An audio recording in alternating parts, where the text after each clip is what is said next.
नमस्कार दर्शकों, मैं आपका साथी दिलीप कुमार और आप देख रहे हैं धरती मीडिया का स्पेशल पॉडकास्ट। आज हमारे साथ में सांचौर की एक ऐसी शख्सियत है जिन्होंने कम उम्र में ही कुछ अलग करने का ठाना है।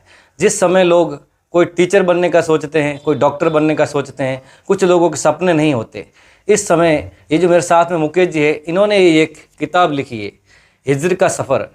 इस किताब को जब आप पढ़ेंगे तो आपको एहसास होगा कि प्यार क्या होता है। आपके जीवन में बहुत सारी ऐसी जो बातें हैं इस किताब में लिखी गई है।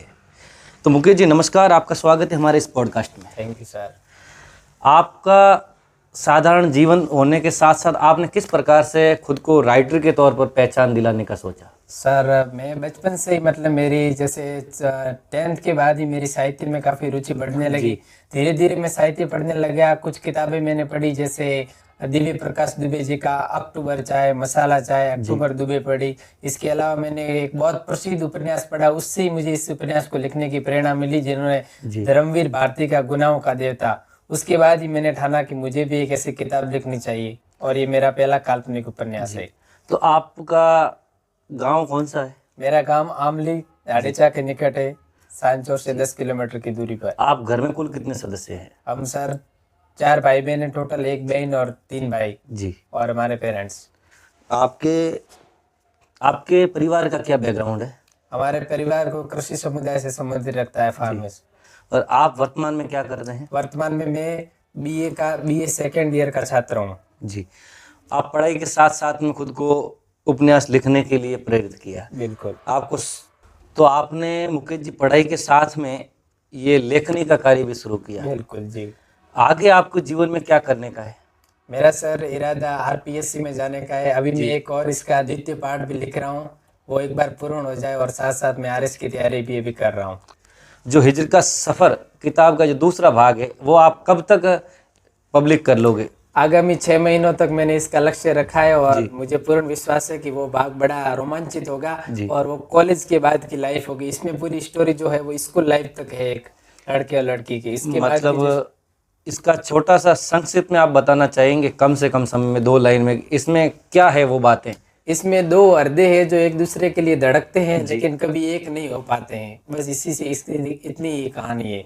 आप इसको पढ़ेंगे कि कुछ जो बंधन होते हैं वो शादी तक न पहुंच कर भी हमेशा जीवंत रहते हैं। जी। आपको ये किताब लिखने में कितना समय लगा? इस किताब को लिखने में मुझे बहुत सोच समझ कर कम 5 महीने लगे मुझे। 5 महीने लगे। और इसका आपने विमोचन कब करवाया? विमोचन 1 महीना होगा। 14 अप्रैल के दिन ये पब्लिश हुई थी। कहाँ पर किया था? SPI publication, Gurugram, Haryana. जी। और वर्तमान में अगर किसी भी वक्ता को पढ़ने के लिए ये किताब की जरूरत हो तो कहाँ मिलेगी? बिल्कुल, ये बहुत अच्छा सवाल है। और अगर कोई भी वक्ता, दर्शक, पाठक, लेखक इस किताब को पढ़ना चाहे तो अमेजन और फ्लिपकार्ट दोनों पर ये किताब अवेलेबल है। और इसकी आपने शुरुआती दौर में कितनी कीमत रखी है किताब की? इसकी किताब 220 प्राइस रखी गई है, 220 रुपये।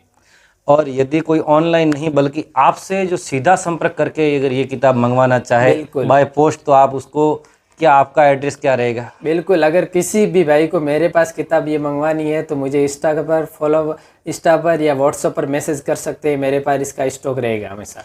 इंस्टाग्राम की आपकी आईडी किस नाम से? वर्ल्ड एल्केमिस्ट, शब्दों के जादूगर। शब्दों के जादूगर।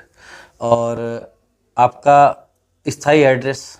स्थायी एड्रेस, मेरा गांव पता मैं बता लेता हूँ। मेरा गांव आमली है, तहसील चितलवाना, और आप नज़दीकी में सांचौर में ही पढ़ता हूँ। आशीर्वाद लाइब्रेरी। कभी भी आपको किताब से संबंधित कोई भी जानकारी चाहिए तो आशीर्वाद लाइब्रेरी सांचौर से कांटेक्ट कर सकते हैं आप। चलिए, अच्छी बात है कि आपने 1-2 प्रेमियों की कहानी इसमें पूरी दर्शाई गई है। जब प्रेम की बात आती है तो आपका प्रेम, आपके जीवन में कोई प्रेमिका है?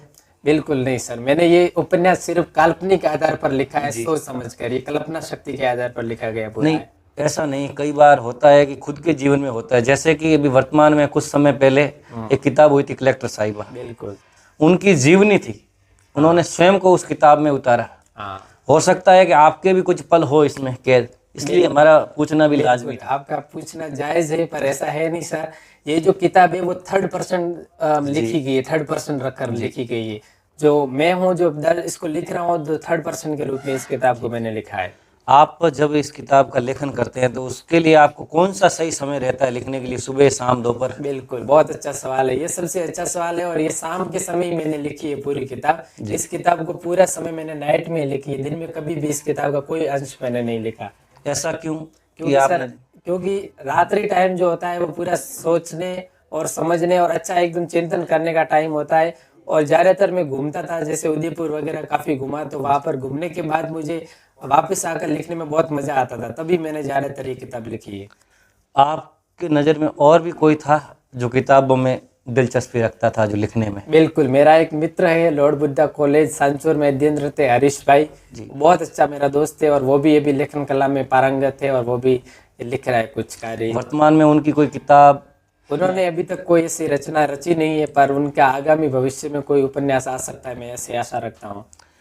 आप उपन्यास के साथ साथ शायरी, शेर व शायरी, गजलें वगैरह भी लिखते हैं? बिल्कुल, एक शायरी अक्सर मेरे जहन में आती थी, इसको मैंने लिखा जबकि तो 2 लाइनें हो जाए वो शायरी। बिल्कुल सर, कि उदास बिस्तर की सिलवटें जब तुम्हें चुभे, उदास बिस्तर की सिलवटें जब तुम्हें चुभे, तो मानो गजल हो गई। जब सर हम लिखते हैं ना जी, जब डिप्रेस्ड होते हैं, जब निराश होते हैं, जब हताश होते हैं, तभी लिखने का मजा आता है। उसी स्थिति में जब हम लिखते हैं तो हमारा जो लेखन कला है वो एक प्रकार से कहे कि सार्थक मानी जाती है।